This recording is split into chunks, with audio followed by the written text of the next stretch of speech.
நிறைய விருச்சக ராசி என்பவர்களுக்கு இந்த காலகட்டத்தில் அரசாங்கத்தில் இருக்கக்கூடியவர்களுக்கு ஒரு பெயர் புகழ் பட்டம் பதவிகள் கிடைக்கக்கூடிய நேரம், நீங்கள் எதிர்பார்த்த இடத்துல டிரான்ஸ்ஃபர் வரக்கூடிய நேரம். சில பேருக்கு தேவையில்லாத ஃபால்ஸ் அலிகேஷன்லாம் கஷ்டப்பட்டுருப்பீங்க, அவங்களுக்குலாம் நல்ல அந்த பிரச்சனைகள்லாம் தீருது, உங்கள் மேலே தப்பு இல்லைன்னு சொல்லி அதுலேருந்து வெளியில் வரக்கூடிய தருணம். அதே போல் இந்த 10ஆம் இடத்துல கேதுவும் 4ஆம் இடத்துல ராகுவும் இருக்கும்போது என்ன, தொழில்துறையில் இருக்கக்கூடிய விருச்சக ராசி என்பவர்கள் நிறைய பேருக்கு என்னென்னா தொழிலில் நஷ்டங்கள் சந்திக்கக்கூடிய காலகட்டமாக கடந்த காலகட்டங்கள் இருக்கும்.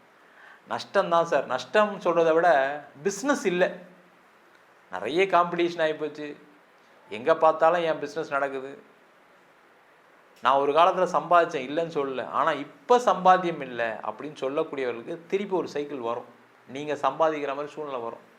அதற்கான தொழிலை, அதற்கான ப்ராடக்டை, அதற்கான வேலையை செய்யக்கூடிய அற்புதமான தருணமாக இந்த ராகு கேது பயிற்சி பலன்கள் இருக்க போகுது.